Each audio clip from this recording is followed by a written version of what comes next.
اس وقت ہمارے ملک کو G20 کی صدارت مل گئی ہے۔ ظاہر ہے کہ یہ جو 20 ممالک ہیں، یہ 20 ممالک کا گروپ ہے، اس میں زیادہ تر تو ترقی یافتہ ممالک ہیں، کچھ ترقی پذیر ممالک بھی ہیں۔ ان کا ایک گروپ ہے اور اس میں جو صدارت ہے اس کی، یہ روٹیشن میں چلتی رہتی ہے۔ اسی روٹیشن میں ہمارے ملک کو اس کی صدارت مل گئی ہے۔ اب G20 کے جو ممالک ہیں، ان کا ایک معاہدہ آپس میں ہے کہ بھائی ہم تجارت میں معاہدہ کرتے ہیں، یا اس طرح کے دوسری چیزوں میں ایک دوسرے کے ہاں آنے جانے میں یا لین دین میں ہم آپس میں معاہدہ کریں گے۔ تجارت، یہ اس طرح کے جو گروپ بنتے ہیں، ان کا بنیادی مقصد ہوتا ہے آپس میں تجارت کو فروغ دینا۔ اسی لیے وہ گروپ بنائے جاتے ہیں، چاہے وہ G7 ہو، G20 ہو، G77 ایک زمانے میں بنا تھا، G80 ایک زمانے میں بنا تھا بہت پہلے۔ تو یہ سارے گروپ بنتے ہیں، اور اس وقت تو ہمارے ملک میں، ہمارے جو ملک اشرافیہ ہے، حکومت سے منسلک لوگ ہیں، وہ بار بار اس G20 کی صدارت کا ایسا پروپیگنڈا کر رہے ہیں جیسے لگ رہا ہے کہ ہمارے ملک کو کوئی بہت بڑی چیز مل گئی ہے۔ ایسا نہیں ہے۔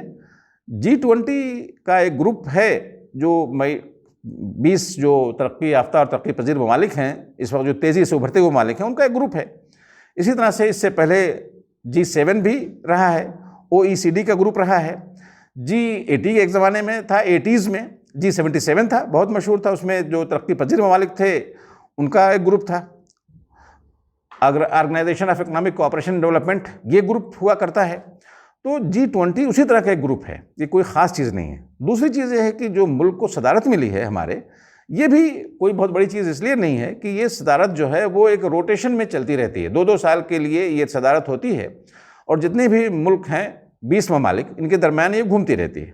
تو اس وقت ہمارے ملک کو ملی ہوئی ہے صدارت، اور اس صدارت کا فائدہ ایسا کوئی نہیں ہوتا کہ کوئی بہت بڑی ہمیں کوئی تجارت میں بہت بڑا فائدہ مل جائے گا، اس لیے کہ معاہدہ جب ہوگا تبھی ہم کوئی فائدہ اٹھا پائیں گے۔ اور یہ جو صدارت ہے، اس کا صرف یہ ہے کہ بھائی ان کی میٹنگز ہمارے ملک میں ہوں گی، ہمارا جو وزیر اعظم ہے وہ اس میٹنگ کی صدارت کرے گا، یا ہمارے جو وزراء ہیں، وزیر تجارت ہیں یا وزیر صنعت اور وزیر مالیات ہیں، یہ اس کے ارکان ہوں گے۔ یہ صرف ایک اسی سطح تک کا یہ فائدہ ہوتا ہے۔ دیکھیے، تجارت میں فائدہ اس وقت ہوتا ہے جب ہم اپنے دوست ممالک کو وہ چیزیں فراہم کریں جن کی انہیں ضرورت ہے، یا دوسری جگہوں پر وہ چیزیں نہیں مل پا رہی ہیں تو ہم سہولت کے ساتھ اپنے اس گروپ 20 کے ممالک کو وہ چیزیں دے دیں۔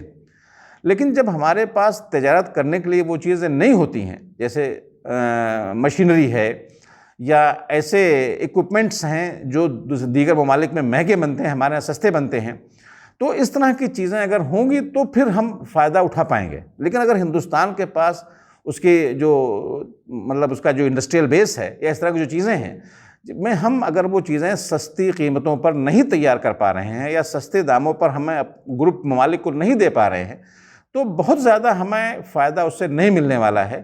جو ہم یہ کہہ رہے ہیں کہ ہماری صدارت ملنے سے ہمیں بہت زیادہ فائدہ ہوگا، یہ صرف تجارت کی بنیاد پر ہوگا، اور تجارت کی بنیاد پر اس وقت ہوگا جب ہم ان تمام ممالک کو وہ چیزیں پیش کر سکیں جن کی ان ممالک کو یا ان گروپ ارکان کو ضرورت ہے۔